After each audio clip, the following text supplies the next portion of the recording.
Hello दोस्तों, कैसे हैं आप सब। मेरा नाम अमन और मेरा चैनल रीगल फैक्ट में आपका बहुत बहुत स्वागत है। शायद आप सोच रहे होंगे मैं इतने दिनों तक वीडियो क्यों नहीं डाल रहा था। तो दोस्तों, मेरी कुछ दिनों से तबीयत ख़राब थी, जिस वजह से मैं रेगुलर वीडियो नहीं बना पाया। उसके लिए दिल से सॉरी। दोस्तों, जैसा कि आपने थंबनेल में देखा होगा कि मैं किस टॉपिक पर आपको फैक्ट बताने जा रहा हूँ। जो भी व्यूअर पहली बार चैनल पर ये वीडियो देख रहे हैं तो प्लीज़ चैनल को लाइक और सब्सक्राइब कर दो, ताकि मैं और आपके लिए और अच्छे अच्छे कंटेंट दे सकूं फैक्ट से रिलेटेड। लॉ ऑफ अट्रैक्शन ये वो सिद्धांत है जो कहता है आपकी सोच हकीकत बनती है। Thoughts become things. For example, अगर आप सोचते हैं कि आपके पास बहुत पैसा है तो सचमुच आपके पास बहुत पैसा हो जाता है। यदि आप सोचते हैं कि मैं हमेशा गरीबी में ही जीता रह जाऊंगा तो यह भी सच हो जाता है। शायद सुनने में अजीब लगे, पर यह एक सार्वभौमिक सत्य है, ए यूनिवर्सल ट्रूथ। यानी हम अपनी सोच के दम पर जो चाहें वो बन सकते हैं, और यह कोई नई खोज नहीं है। भगवान बुद्ध ने भी कहा है कि हम जो कुछ भी है वो हमने आज तक क्या सोचा, इस बात का परिणाम है। स्वामी विवेकानंद ने भी यही बात इन शब्दों में कही है, हम वो है जो हमें हमारी सोच ने बनाया है। इसलिए इस बात का ध्यान रखिए कि आप क्या सोचते हैं। शब्द गौण है, विचार रहते हैं, वह दूर तक यात्रा करते हैं। पर इतनी बड़ी बात को इतनी आसानी से मान लेना बहुत कठिन है। आपके मन में इसे लेकर कई तरह के सवाल उठ सकते हैं, और आज हम कुछ इसी तरह के सवालों का समाधान जानने की कोशिश करेंगे। आज का यह वीडियो इस विषय पर सबसे ज़्यादा देखे गए वीडियो में से एक है, the law of attraction. The law of attraction, आकर्षण का सिद्धांत यह कहता है कि आप अपने जीवन में उस चीज़ को आकर्षित करते हैं जिसके बारे में आप सोचते हैं। आपकी प्रबल सोच हकीकत बनने का कोई ना कोई रास्ता निकाल लेती है। लेकिन लॉ ऑफ अट्रैक्शन कुछ ऐसे प्रश्नों को जन्म देता है जिसके उत्तर आसान नहीं है। पर मेरा मानना है कि प्रॉब्लम लॉ ऑफ अट्रैक्शन की वजह से नहीं है, बल्कि इससे है कि लॉ ऑफ अट्रैक्शन को ऑब्जेक्टिव रियलिटी में कैसे अप्लाई करते हैं। यहाँ ऐसे ही कुछ प्रॉब्लमैटिक क्वेश्चंस दिए गए हैं। क्या होता है जब लोगों की इंटेंशन कॉन्फ्लिक्ट करती है? जैसे कि दो लोग एक ही प्रमोशन के बारे में सोचते हैं जबकि एक ही जगह खाली है। क्या छोटे बच्चों या जानवरों की भी इंटेंशंस काम करती है? अगर किसी बच्चे के साथ दुष्कर्म होता है तो क्या इसका मतलब यह है कि उसने ऐसा इरादा किया था? यह प्रश्न लॉ ऑफ अट्रैक्शन की पॉसिबिलिटी को कमज़ोर बनाते हैं। कभी कभार लॉ ऑफ अट्रैक्शन में विश्वास करने वाले लोग इसे जस्टिफाई करने के लिए कुछ ज़्यादा ही आगे बढ़ जाते हैं। फॉर एग्जाम्पल, वो कहते हैं कि बच्चे के साथ दुष्कर्म इसलिए हुआ क्योंकि उसने इसके बारे में अपने पिछले जन्म में सोचा था। भाई, ऐसे तो हम किसी भी चीज़ को एक्सप्लेन कर सकते हैं, पर मेरी नज़र में तो यह तो जान छुड़ाने वाली बात हुई। मैं औरों द्वारा दिए गए इन प्रश्नों के उत्तर से कभी भी सेटिस्फाई नहीं हुआ, और यदि लॉ ऑफ अट्रैक्शन में विश्वास करना है तो इनके उत्तर जानना महत्वपूर्ण है। कुछ बुक्स इनका उत्तर देने का प्रयास जरूर करती है, पर संतोषजनक जवाब नहीं दे पाती है। पर सब्जेक्टिव रियलिटी के कॉन्सेप्ट में इसका सही उत्तर ढूंढा जा सकता है। सब्जेक्टिव रियलिटी एक बिलीव सिस्टम है जिसमें एक कॉन्शियसनेस, चेतना है। आप ही वो कॉन्शियसनेस है। हर एक चीज़, हर एक व्यक्ति जो वास्तविकता में है वो आप ही की सोच का परिणाम है। शायद आपको आसानी से दिखाई ना दे, पर subjective reality law of attraction के सभी ट्रिकी क्वेश्चंस का बड़ी सफाई से आंसर देती है। मैं एक्सप्लेन करता हूँ। सब्जेक्टिव रियलिटी में केवल एक कॉन्शियसनेस होती है, आपकी कॉन्शियसनेस। इसलिए पूरे ब्रह्मांड में इंटेंशंस का एक ही स्रोत होता है। आप भले ही वास्तविकता में तमाम लोगों को आते जाते बात करते देखें, वो सभी आपकी कॉन्शियसनेस के भीतर एग्जिस्ट करते हैं। आप जानते हैं कि आपके सपने इसी तरह काम करते हैं, पर आप यह नहीं रियलाइज़ करते कि आपकी वॉकिंग रियलिटी एक तरह का सपना ही है। वो सिर्फ इसलिए सच लगता है क्योंकि आप विश्वास करते हैं कि वो सच है। क्योंकि और कोई भी जिससे आप मिलते हैं वो आपके सपने का हिस्सा है। आपके अलावा किसी और की कोई इंटेंशन नहीं हो सकती, सिर्फ आप ही की इंटेंशन है पूरे यूनिवर्स में। आप अकेले सोचने वाले व्यक्ति हैं।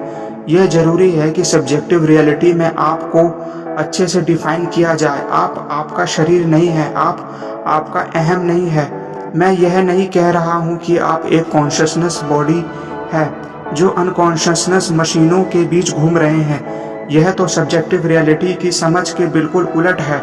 सही व्यू पॉइंट यह है कि आप एक अकेली कॉन्शियसनेस हैं जिसमें सारी वास्तविकता घट रही है। इमेजिन करिए कि आप कोई सपना देख रहे हैं। उस सपने में आप वास्तव में क्या हैं? क्या आप वही हैं जो आप खुद को सपने में देख रहे हैं? नहीं, बिल्कुल नहीं। वो तो आपके सपने का अवतार है। आप तो सपना देखने वाले व्यक्ति हैं। पूरा सपना आपकी कॉन्शियसनेस में होता है। सपने के सारे किरदार आपकी सोच का परिणाम है, इंक्लूडिंग आपका खुद का अवतार। दरअसल यदि आप लूसिड ड्रीमिंग सीख ले तो आप अपने सपने में ही अपने अवतार बदल सकते हैं। लूसिड ड्रीमिंग में आप वो हर एक चीज़ कर सकते हैं जिसको कर सकने में आपका यकीन है। फिजिकल रियलिटी इसी तरीके से काम करती है। यह ब्रह्मांड आपके सपने के ब्रह्मांड की तुलना में कहीं घना है, इसलिए यहाँ बदलाव धीरे धीरे होता है। पर यह रियलिटी भी आपके विचारों के अनुरूप होती है, ठीक वैसे ही जैसे आपके सपने आपकी सोच के अनुरूप होते हैं। आप वो ड्रीमर हैं जिसके सपने में यह सब घटित हो रहा है। कहने का मतलब यह एक भ्रम है कि और लोगों की इंटेंशंस है, वो तो बस आपकी सोच का परिणाम है। ऑफ कोर्स यदि आप एक स्ट्रांगली बिलीव करते हैं कि औरों की इंटेंशंस है तो आप अपने लिए ऐसा ही सपना बुनेंगे जो अल्टीमेटली वो एक भ्रम है। तो आइए देखते हैं कि सब्जेक्टिव रियलिटी कैसे लॉ ऑफ अट्रैक्शन के कठिन प्रश्नों का उत्तर देती है। क्या होता है जब लोगों की इंटेंशन कॉन्फ्लिक्ट करती है? जैसे कि दो लोग एक ही प्रमोशन के बारे में सोचते हैं जबकि एक ही जगह खाली है। चूंकि आप अकेले ही ऐसे व्यक्ति हैं जिसकी इंटेंशंस है, यह महज एक इंटरनल कॉन्फ्लिक्ट है आपके भीतर का। आप खुद उस थॉट को जन्म दे रहे हैं कि दोनों व्यक्ति एक ही पोजीशन चाहते हैं, लेकिन आप यह भी सोच रहे हैं कि एक ही व्यक्ति को यह पोजीशन मिल सकती है, यानी आप कंपटीशन इंटेंट कर रहे हैं। यह पूरी सिचुएशन आप ही की क्रिएशन है। आप कंपटीशन में बिलीव करते हैं, इसलिए आपके जीवन में वही घटता है। शायद आपके पहले से ही कुछ बिलीव है कि किसको प्रमोशन मिलेगी, ऐसे में आपकी उम्मीद हकीकत बनेगी। पर शायद आपकी यह बिलीव हो कि लाइफ अनफेयर है, अनसर्टेन है, तो ऐसे में आपको कोई सरप्राइज मिल सकता है क्योंकि आप वही इंटेंट कर रहे हैं। अपने यथार्थ में एक अकेला इंटेंडर होना आपके कंधे पर एक भारी जिम्मेदारी डालता है। आप यह सोचकर कि दुनिया अनिश्चित है, अनफेयर है, यदि अपनी रियलिटी को कंट्रोल छोड़ सकते हैं, पर आप अपनी जिम्मेदारी नहीं छोड़ सकते हैं। आप इस यूनिवर्स के एकमात्र रचयिता हैं।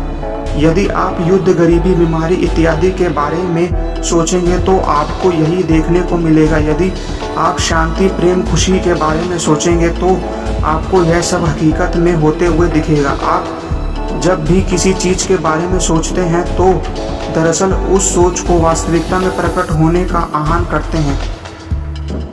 क्या छोटे बच्चों या जानवरों की भी इंटेंशंस काम करती है? नहीं। यहाँ तक कि आपके शरीर की भी कोई इंटेंशन नहीं होती है, सिर्फ आपके कॉन्शियसनेस की इंटेंशंस होती है। आप अकेले हैं जिसकी इंटेंशंस है, इसलिए वो होता है जो आप बच्चे या जानवरों के लिए सोचते हैं।